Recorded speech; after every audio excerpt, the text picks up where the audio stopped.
하나님의 말씀을 같이 보도록 하겠습니다. 구약성경 느헤미야서 1장 1절에서 5절까지입니다. 느헤미야 1장 1절에서 5절까지입니다. 제가 가진 성경은 구약 727페이지에 있습니다. 느헤미야 1장 1절에서 5절까지 말씀 제가 받도록 봉독하도록 하겠습니다. 하가랴의 아들 느헤미야의 말이라.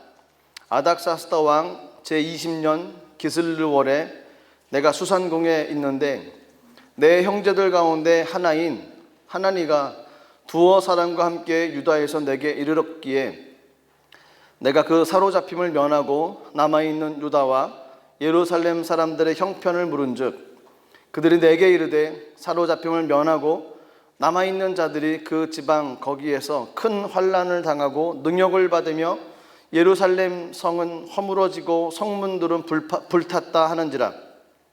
내가 이 말을 듣고 앉아서 울고 수일 동안 슬퍼하며 하늘의 하나님 앞에 금식하며 기도하여 이르되 하늘의 하나님 야훼 크고 두려우신 하나님이여 주를 사랑하고 주의 계명을 지키는 자에게 언약을 지키시며 긍휼을 베푸시는 주여 간구하나이다.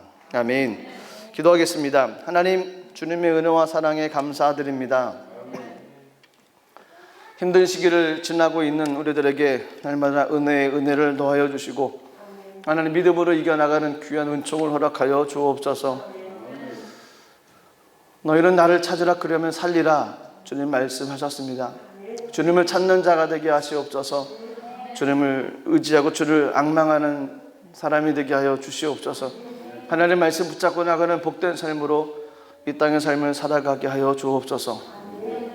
나라와 민족을 위해서 기도하며 재단을 위해서 기도하며 교회를 위해서 기도하며 믿음의 성도들을 함께 기도할 때 하나님 나라가 온전히 세워져 갈 줄 믿사오니 하나님의 나라가 온전히 세워짐으로 하나님의 거룩함을 보게 하시고 하나님의 영광을 누리게 도와주시고 하나님께 감사하며 나갈 수 있도록 도와주옵소서.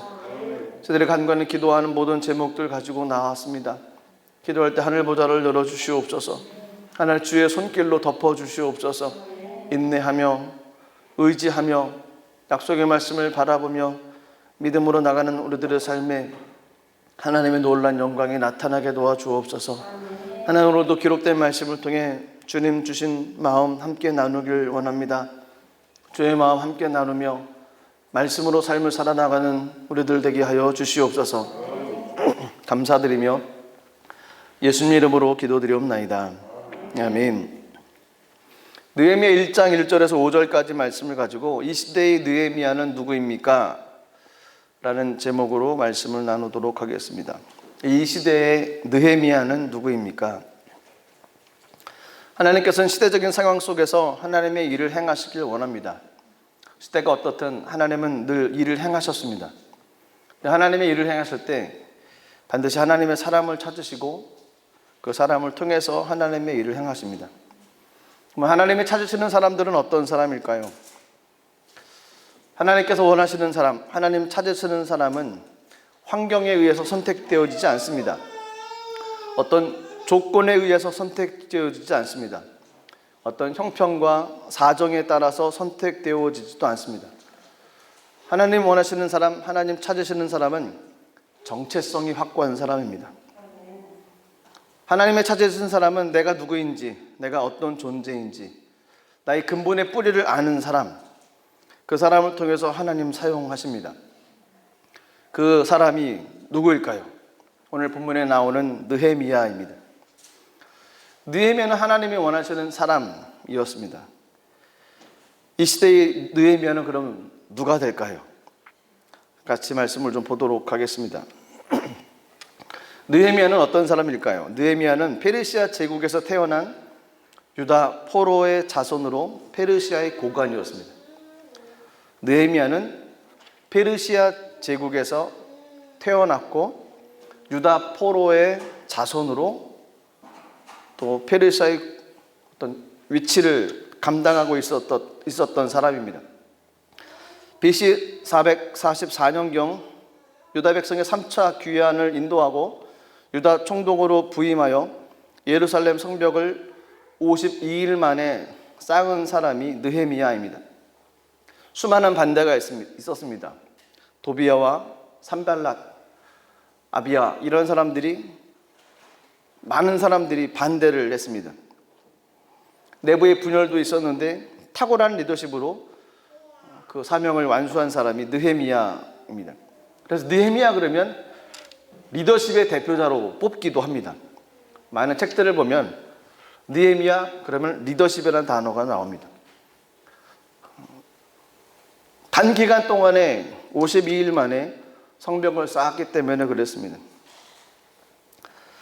느헤미야의 직업은 어떤 직업을 가지고 있는 사람입니까? 그는 왕의 술관원이었다라고 성경에 기록합니다. 느헤미야 1장 11절 말씀 보시면 이렇게 되어 있습니다. 주여 구하오니 귀를 기울이사 종의 기도와 주의 이름을 경외하기를 기뻐하는 종들의 기도를 들으시고 오늘 종이 형통하여 이 사람 앞에서 은혜를 입게 하옵소서 하였나니 그때에 내가 왕의 술관원이 되었느니라. 고대 근동 지역 이 시대에는 술관원은 굉장히 높은 직책이었습니다. 왕이 가장 신임하는 사람, 그 사람에게 맡기는 직책이 술관원입니다. 왜냐하면 그 고대 근동의 왕들은 암살이 되어지는 일들이 많았습니다. 주로 음식물들을 통해 가지고 독사를 하거나 하는 일들이 많이 발생됐기 때문에 아무에게나 음식을 맡기지 않습니다. 아무에게나 음식을 준비하게 하지 않는다는 것입니다. 하나님 왕이 가장 신임하는 사람, 술 맡은 관원은 술관원 그 사람에게 그 사람을 임명을 하고 그 사람이 주관해서 모든 것을 판독을 하는 거죠. 독이 있는지 없는지를. 그리고 왕은 그 사람을 신임하고 음식을 접하게 되어진다는 겁니다. 페르시아에서 느헤미야의 직분은 굉장히 중요한 위치였습니다. 아닥사스다 왕의 술관원이었다. 이것은 굉장히 고위직까지 올라갔다라는 거였습니다. 그런데 그는 유다에서 포로로 잡혀간 사람의 후손이었습니다. 그 사람이 그 시대에 가장 높은 자리까지 올라갔다. 흔히 말해서 세상적으로 얘기하면 성공한 케이스다라고 얘기를 할 수가 있습니다. 그런데 느헤미야에게 예루살렘 성벽이 무너졌다는 소식이 들렸습니다. 그리고 나서 느헤미야는 그 술관원 자리를 내려놓고 예루살렘 성벽을 재건하기 위해서 떠납니다. 그 높은 직책을 내려놓고 갔다라고 이야기를 해서 훌륭한 신앙을 가지고 있는 사람이다라고 얘기합니다. 한국교회의 이영규 선교사님이 기록한 내려놓음이란 책이 내려놨다. 그가 어느 학보를 내려놨다. 이렇게 해석이 되어져서 좀 이슈가 되기도 했습니다. 느헤미야도 역시 그렇습니다. 술관원이란 직분을 내려놓고 성벽을 재건하기로 갔다. 이래서 그가 훌륭한 신앙인이다 라고 생각하는 부분들도 있기는 있습니다. 그 말이 전혀 틀린 것은 아닙니다. 왜냐하면 하나님께서 원하시는 하나님 나라를 세워갈 때 나의 것도 포기할 줄을 알아야 되는 거죠. 하나님 원하시는 때 하나님께서 내려놔라 라고 말씀하시면 내려놓을 수 있는 믿음도 있어야 된다는 것입니다. 그런데 오늘은 그 내용 말고 어찌 보면 좀 더 현실적인 문제, 그리고 피부로 와닿는 저희들의 문제, 저희들의 삶, 그리고 저희는 특별히 또한 타국 땅의 삶을 살아가고 있지 않습니까? 그러다 보면 느헤미야의 그 마음을 조금 더 쉽게, 조금 더 자세히 알 수 있는 은혜가 있었습니다. 그래서 그런 마음으로 같이 좀 말씀을 보도록 하겠습니다.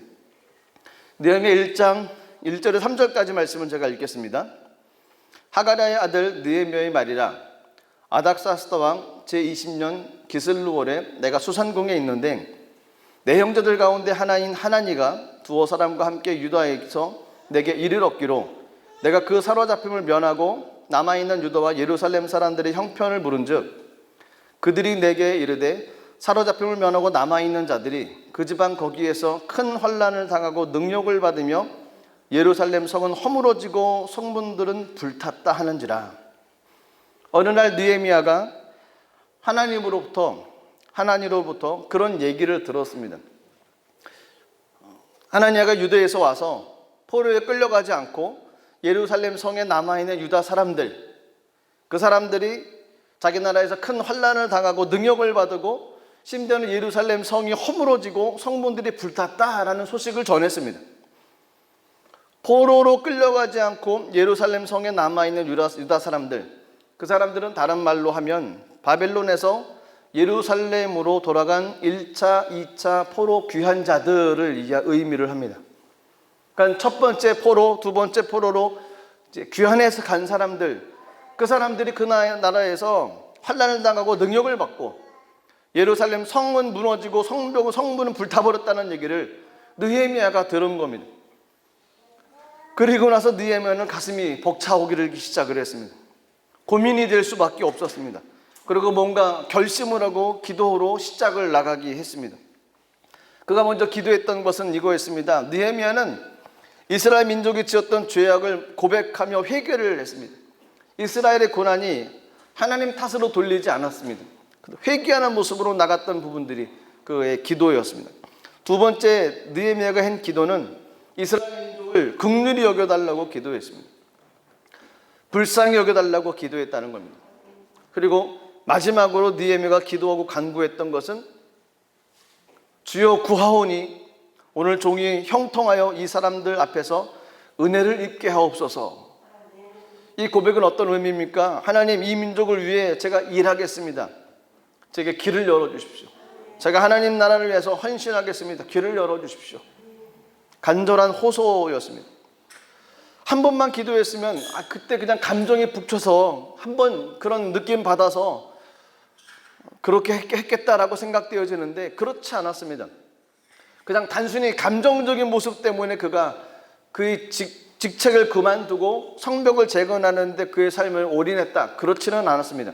느헤미야 1장 1절에 보면 절기를 나타내는 구절이 한 구절에 나옵니다.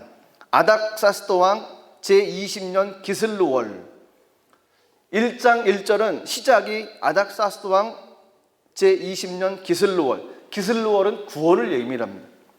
2장 1절을 보면 비슷하게 나오죠. 아닥사스도 왕 제20년 니산월. 다 똑같습니다. 월만 틀립니다. 기슬루월은 9월, 니산월은 1월. 1장과 2장 사이에는 공백의 기간이 4개월이 있습니다. 그 이야기는 느헤미야가 4개월 동안 고민을 했다는 겁니다. 하나님으로부터 들었던 그 이야기를 듣고 4개월 동안 고민을 했습니다. 금식하면서 하나님께 또다시 묻고 그리고 그가 결단을 했습니다. 그가 내렸던 결론, 성벽을 재건하기 위해서 가겠다는 그것은 그냥 단순한 감정 때문에 일어난 것이 아니었습니다. 그냥 당연한 이야기다, 그런 차원도 아니었습니다. 느헤미야는 바벨론 포로 첫 귀환한 지 약 100년이 흐른 뒤 제3차 귀환 때 예루살렘에 왔는데, 예루살렘 멸망 이후 최소한 150년이 지난 뒤에 나타난 인물입니다. 그러니까 포로 시기로 따지면 3세대, 4세대 뒤의 인물이라는 겁니다. 느헤미야는 포로 4세대나 포로 5세대 되는 유대인 동포라는 겁니다. 이것이 중요합니다. 독일 땅에 한인들이 살기 시작할 때는 60년대 말이었습니다. 그 전에 이미 유학 온 사람들이 있었지만 극소수였죠. 60년대 말부터 70년대까지 많은 분들이 한국 땅에서 떠나서 독일로 오셨습니다. 그리고 이곳에서 정말 열심을 다해서 일하셨습니다. 그분들이 1세대입니다. 같이 왔던 자녀들이 1.5세대이죠. 이 땅에서 태어난 자녀들도 있습니다. 2세대입니다. 그들이 정상에서 자녀를 낳습니다. 3세대가 되죠. 문제가 있습니다. 2세대, 3세대 흐르는 동안에 정체성의 혼란이 일어나기 시작합니다. 어떤 가정에서는 자신의 교포 2세, 3세라는 것이 어떤 사람들은 자랑스럽게 여기며 자부심을 갖고 일을 하는 사람들도 있습니다. 언어적인 면에서, 문화적인 면에서 많은 것을 접할 수 있고 장점이 있어서 자부심을 갖고 삶을 살아가는 사람들도 있습니다. 근데 반대로 그걸 부끄럽게 여기는 사람들도 있습니다. 교포라는 것이 좋지 않다라고 생각되어지는 사람들도 있다는 겁니다. 그 이야기는 어떤 의미냐면 정체성이 혼란이 오기 시작했다는 겁니다. 2세대, 3세대만 가도 정체성이 혼란이 일어납니다. 느헤미야는 포로 4세대나 5세대쯤 되는 인물이라는 겁니다. 그 당시 유대인들도 그 느헤미야를 이방인으로 생각하는 사람들도 많이 있었습니다. 그런 점에서 느헤미야가 유대인들을 위해서 무슨 일을 하겠다고 생각하면 뭐 특별한 일은 아니었을 겁니다. 그들이 그렇게 대수롭게 생각하지는 않았을 것입니다. 느헤미야가 그렇게 아픈 마음을 가졌던 건 그렇게 아픈 마음을 가질 수도 있다라고 생각하는 모습일 수도 있습니다. 하지만 느헤미야는 달랐습니다. 느헤미야는 이름도 모르고 얼굴도 모르는 그들에 관한 이야기를 듣자 마음이 답답하고 마음이 힘들어지기 시작했습니다. 그리고 고민 4개월 동안 고민을 하면서 그들을 위해서 내가 무엇을 할 것인가 기도하고 하나님께 구했다는 겁니다. 같이 아파했다는 겁니다. 그가 그렇게 삶을 포기하면서까지, 자기의 직책을 포기하면서까지 발걸음을 예루살렘으로 돌릴 수밖에 없었던 그 이유가 있습니다. 11절을 보면, 느헤미야 1장 11절을 보면 힌트를 한 가지 얻을 수 있습니다. 말씀이 이렇게 되어 있습니다. 주여 구하오니 귀를 기울이사 종의 기도와 주의 이름을 경외하기를 기뻐하는 종들의 기도를 들으시고 오늘 중에 형통하여 이 사람 앞에서 은혜를 입게 하옵소서 하였더니 그때 내가 왕의 술관원이 되었느니라. 주여라는 단어가 나옵니다. 종의 기도와라는 단어가 나옵니다. 종들의 기도를 들으시고라는 단어가 나옵니다. 느헤미야는 자신을 종, 즉 하나님께 속한 사람이라고 고백을 합니다. 느헤미야는 철저하게 하나님에 속한 사람이라고 소개를 한다는 겁니다. 그렇기 때문에 자신이 먼저 하나님의 백성, 하나님께 속한 백성이라는 생각이 그 마음 가운데, 생각 가운데 아주 가득 차 있다는 겁니다. 근데 그런 느헤미야가 유대인들의 소식을 들었을 때 같은 민족의 소식, 그 차원을 넘어서 그 백성들은 하나님의 백성이었던 것입니다. 그러니까 떨어져 있고 한 번도 보지 못한 사람들이지만 느헤미야의 정체성은 하나님의 사람이라는 정체성이 있는데 똑같이 하나님의 정체성을 가지고 하나님의 백성이라는 정체성을 가지고 있는 그들 가운데 문제가 있고 어려움이 있고 성벽이 무너졌다는 겁니다. 이러니 느헤미야로서는 하나님의 백성이 수모를 나가는 것, 그 얘기를 듣고 가슴 아파하기 시작했다는 겁니다. 그걸 그 백성들을 위해서 무엇을 도와줄까 고민하기 시작을 했다는 거였습니다. 느헤미야는 정체성이 확고한 사람이었습니다. 그렇기 때문에 하나님께서 그 사람을 들어서 하나님의 일을 감당할 수 있도록 만들어 주셨다는 겁니다. 그렇다면 저와 여러분들의 정체성은 어떻습니까? 현실적으로 저희가 이 땅의 삶을 살아가는 건 저희들의 정체성은 도대체 그럼 어떻습니까? 아마도 30년, 40년, 50년 이 땅에서 1세대로 삶을 살아가신 그 어르신들의 정체성은 아마 변함이 없으실 겁니다. 1세대들은 눈물과 피와 헌신과 수고가 있습니다. 예배가 삶이었고 기도가 생존이었습니다. 그분들에게서는 기도와 예배는 놓칠 수가 없는 거였습니다. 근본적인 정체성에 대한 혼동이 별로 없을 겁니다. 하나님의 사람이라는 정체성, 하나님을 섬기며 삶을 살아가야 되겠다는 그 마음은 절대로 흔들림이 없을 것입니다. 세상을 같이 삶을 살아가는 동안에 세상에서 겪게 되어지는 많은 일들이 있습니다. 문제는 세상과 함께 삶을 살아가는데 세상에 믿는 사람들을 그냥 두지 않는다는 겁니다. 이 땅을 삶을 살아가는 모든 이방인들, 저희들이 세상의 삶을 살아가는데 세상은 세상 가운데 빠지게 만듭니다. 그리고 사단이 세상 권세로 세상의 정체성, 세상의 가치관으로 우리의 생각과 마음을 바꿔버린다는 거죠. 신본주의가 아니라 인본주의로, 오직 유일신 개념이 아니라 혼합신 개념으로 우리의 생각을 바꿔버린다는 겁니다. 이 세상에 살다 보면 모든 문화들이 다 그러다 보니까 그것이 맞는 것처럼 착각하는 겁니다. 그리고 정체성에 혼란이 있고 그것에 견고히 서 있지 않다 보면 그것이 맞다라고 쫓아갈 수밖에 없는 모습인 거죠. 미국이나 유럽의 상황이 바로 이런 건 아니겠습니까?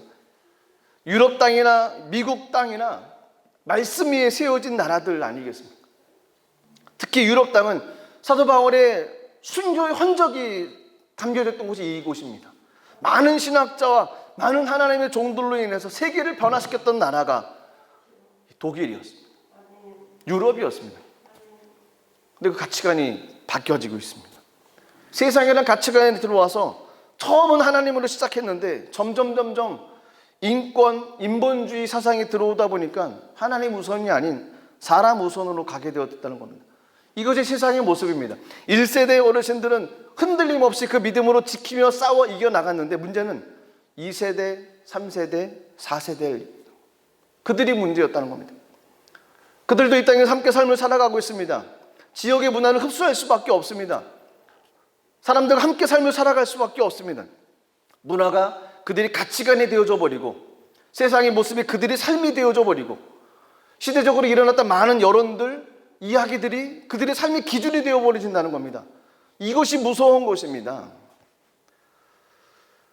충격적인 얘기는 독일에 대해서는 강요를 하면 안 된다고 그러더라고요. 아이들에게도 뭐 이렇게 이걸 해야 된다. 뭐 강요를 하면 안 된다는 겁니다. 그들의 생각, 그들의 인격도 존중해줘야 된다는 겁니다. 좋은 얘기입니다. 좋은 얘기인데 자녀들의 신앙을 잊어버리고 있는데 바라보고 있겠습니까? 그들의 인격이라고 존중해준다고 그냥 두면 어떻게 합니까? 세상의 문화가 들어와서 가치관을 바꿔버렸습니다. 신랑이 맥이 끊어집니다. 1세대로부터 신앙교육을 철저히 받은 사람들은 그 신앙 위에, 터전 위에 굳게 서서 믿음으로 삶을 살아갑니다. 그런데 그 신앙의 터전 가운데 굳게 서 있지 못하다 보면 세상 가치관 가지고 삶을 살아갈 수밖에 없게 되어진다는 겁니다. 이것이 어렵고 이것이 힘든 문제라는 겁니다. 신앙 위에 세워진 사람들, 후손들은 하나님으로부터 시작되어졌던 인생, 하나님께로 주셨던 그 은혜를 가지고 문제를 풀려고 하고 하나님께 영광 돌리는 삶을 살아간다는 겁니다. 근데 그 믿음의 신앙의 바탕에 서 있지 않으면 무엇을 가지고 삶을 헤쳐나갈 수가 있겠습니까? 느헤미야가 위대한 것은 바로 이 부분이었습니다. 느헤미야는 한 번도 예루살렘에 가본 적이 없는 사람입니다. 그 사람은 바벨론에서 태어났습니다. 그리고 그곳에서 자랐습니다. 100년이 넘는 기간, 100년이 넘는 기간 동안에 바벨론에 있었던 거였습니다. 교포 4세나 5세. 그런데 느헤미야는 하나님으로부터 유다와 예루살렘의 소식을 듣고 앉아서 울었습니다. 수일 동안 슬퍼했습니다. 하나님 앞에 금식하며 기도했다는 겁니다. 어찌 이런 일이 있을 수 있습니까? 100년이면요 10년이면 강산도 변해지면 100년이면 말 다 하지 않습니까? 그런데 하나님의 사람이라는 그 정체성에 확고함이 있었습니다. 오늘 글을 보니까 이런 글이 있더라고요. 훌륭한 사람은 대개 그 주변에 두 사람의 여인이 있다. 그 두 사람의 여인은 하나는 그의 어머니고 하나는 그의 아내다. 할렐루야. 그 두 여인이 한 남자를 훌륭한 사람으로 만들어낼 수 있다는 거였습니다. 느헤미야를 훌륭한 하나님의 사람으로 만들어냈던 것은 그의 훌륭한 부모님이 계시기 때문에 그렇습니다. 그의 아버지 이름은 하가랴, 그의 어머니 이름은 나오지는 않습니다. 느헤미야 1장 1절에 보면 하가랴의 아들 느헤미야의 말이라. 하가랴의 아들 느헤미야의 말이라. 많이 언급이 되어지지는 않습니다. 하지만 분명한 것은 부모님이 철저한 신앙 교육 가운데 그가 삶을 살았다는 거였습니다. 비록 바벨론이라는 곳에서 태어나고 그곳의 삶을 살아가고 있었지만 그 마음 깊은 곳에는 이방 땅이 아닌 하나님 사람이라는 확고한 생각이 그 마음 가운데 가득 찼다는 거였습니다.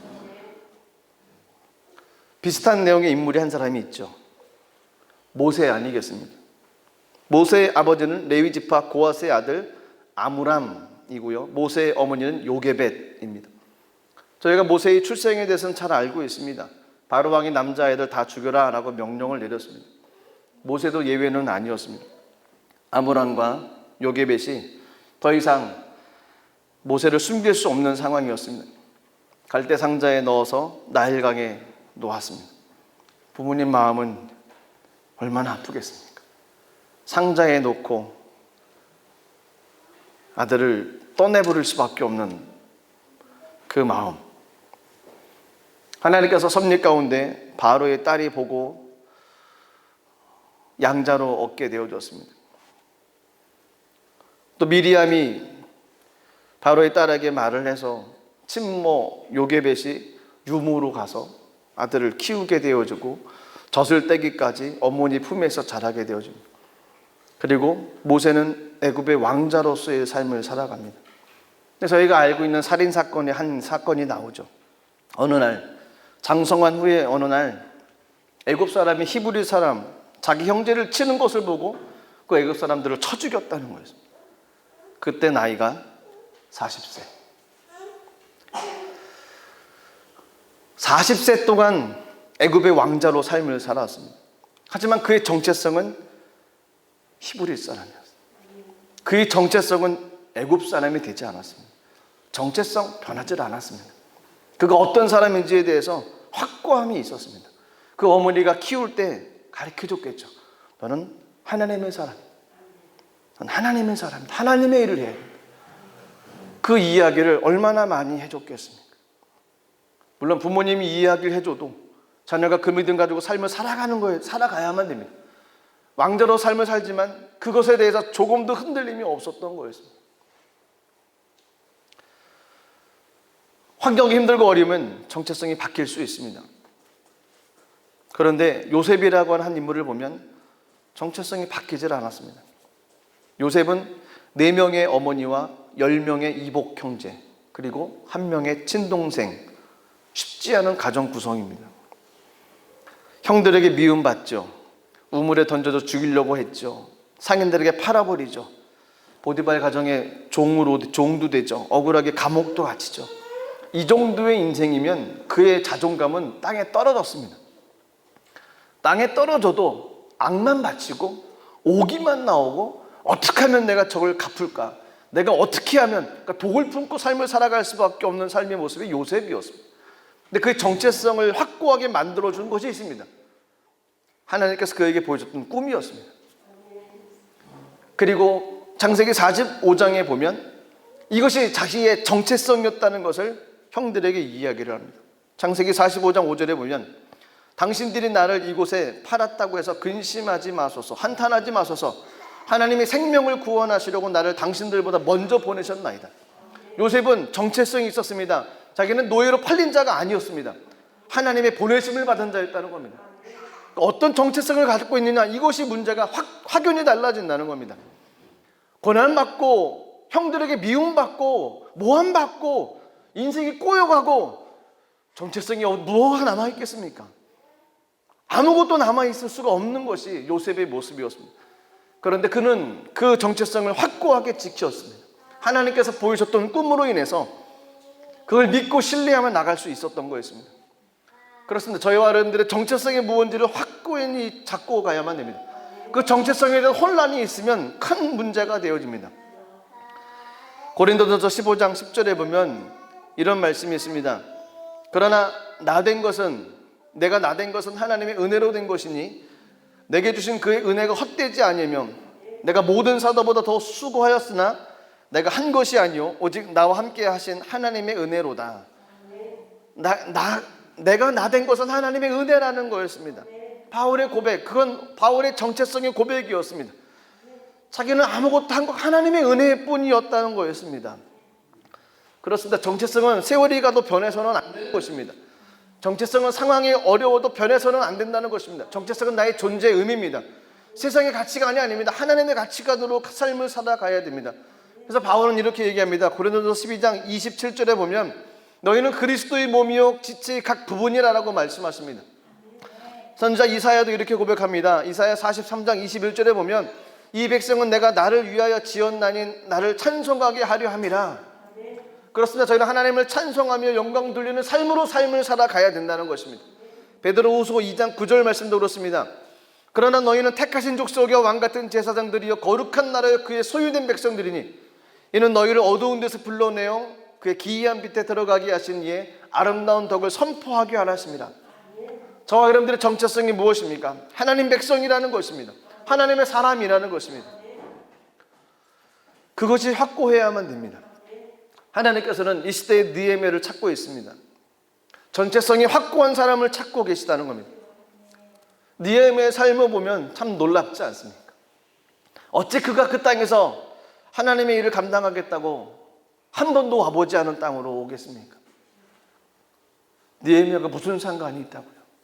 그 오랜 시간이 지났는데 무슨 상관이 있다고요? 하나님께서는 그의 정체성에 대해서 노크를 하셨습니다.